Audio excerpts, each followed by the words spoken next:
Next step is going to be to put the floor in, and I've decided to use 1.5" square 16 gauge tubing. It'll just be easier to attach the floor panel to. I plan on using like an aluminum diamond plate. Just going to put an X brace in it to start with, and then from there we'll add mounts for the seats, stuff like that. I'm going to go from the corner here, which is the strongest point, to this point right here, which will give me a diagonal brace to the main structure of the vehicle where the front suspension attaches to, like that, which will require some fairly steep angled notches at the back.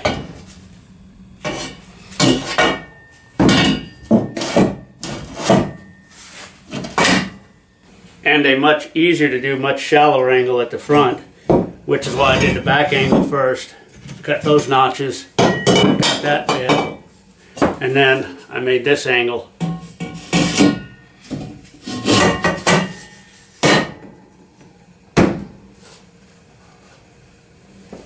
This tube right here, coming from the left rear to the right front, it's going to be fairly easy.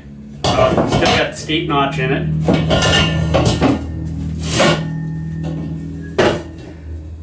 But it will have a cut on both sides, but it'll be a flat, square, straight cut. Should be pretty easy to do.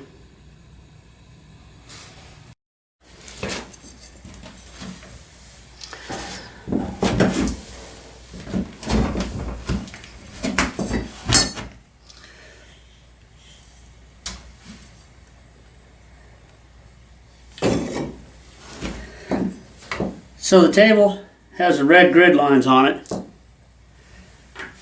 and that's how I keep everything the same on both sides. So what I'm going to do is measure from here to here, and since that one's propped up, I'm going to use the square to keep at the same angle, measure from there to there, get these squared up.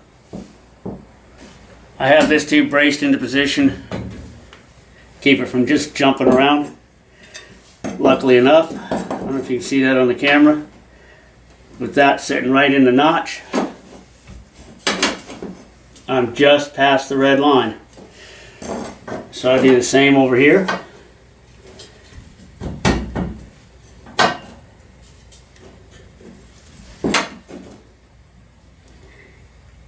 Interesting.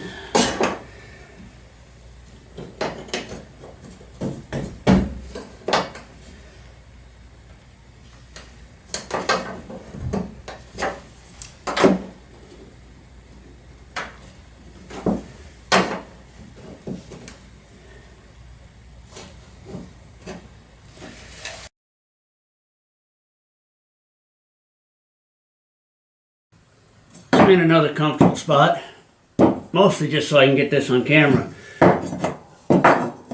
Once you've made sure that this is in the right spot, both sides, all you have to do is come back here and mark this one.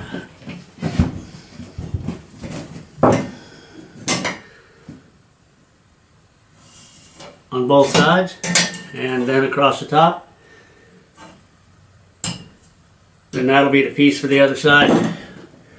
As you can see, I've got this clamp down so it doesn't move. I put a clamp on this to keep it from shifting on me accidentally and ended up having to make the same cut 2 or 3 times.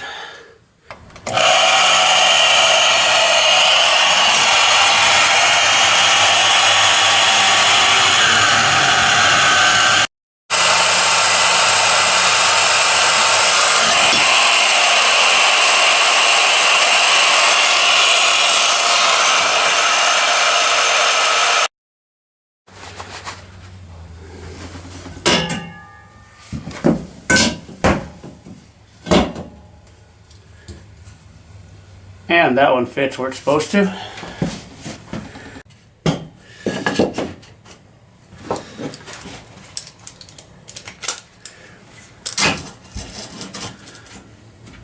lay a block here to keep this right in position. Keep it on the lines. Raise this up a bit so I've got an edge to clamp to.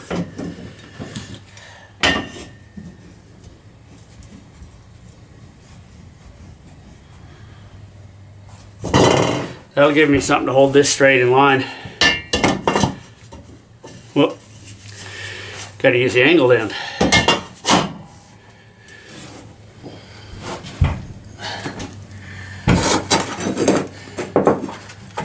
And then I check my location on this.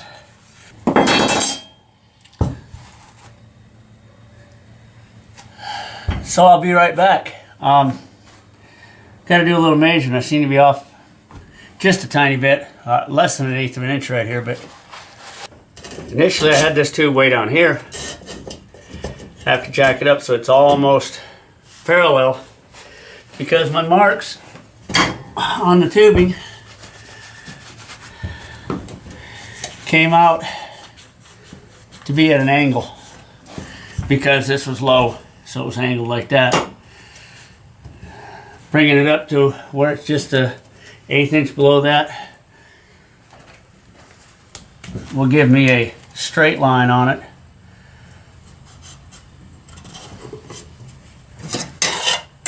So I don't have to guess which end of that slight angle is the right end to cut from. Now all I gotta do is mark across the top. And then when I'm done, I'm gonna go through a notch right here. 1.5 inch pipe, half of it's 3/4 of an inch. So I just move over about 5/8 of an inch, and that's my cut line.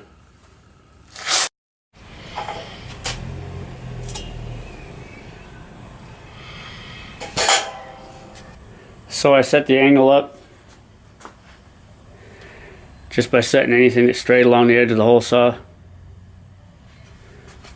Just lay it in there like that if you want to, just look down it. That just helps. If your eyes aren't that good at setting stuff up straight, sighting along it.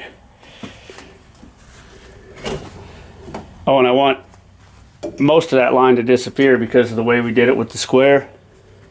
When we set the square in, it was marked on this side of the pipe, so most of that line should disappear. Also, I prefer to use an air drill to run this because I've got a good compressor, and an air drill, the harder you run it, the cooler it gets, unlike an electric drill. Usually this thing's clamped in my vise, but I was doing some long pieces of tubing that at the angle I was trying to cut, they would have hit the floor, so I set it up in the vise.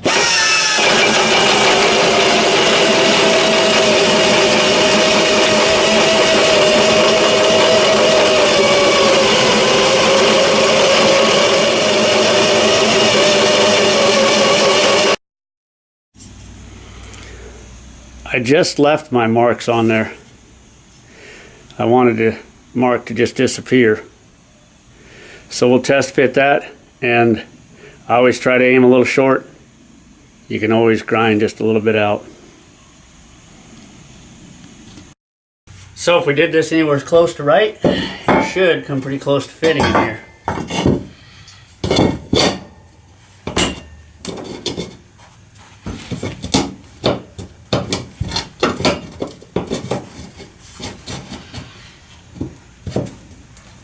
Needs a little deburring.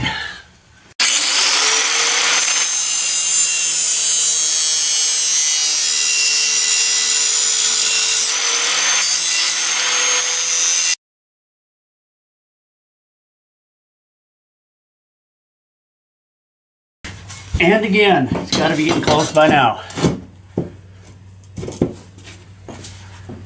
It didn't get any closer than it was last time. I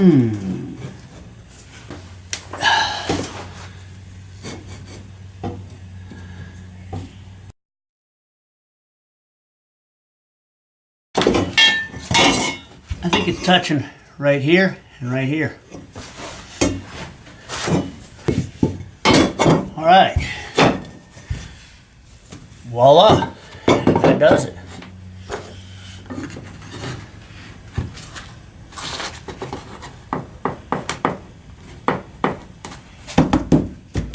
That'll keep it from wiggling around while I check everything out.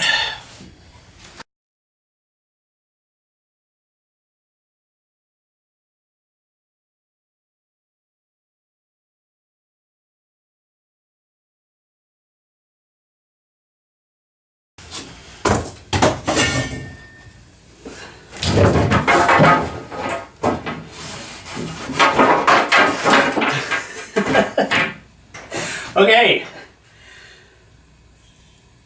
All right. And after I set the angle, I forgot to tighten the bolts.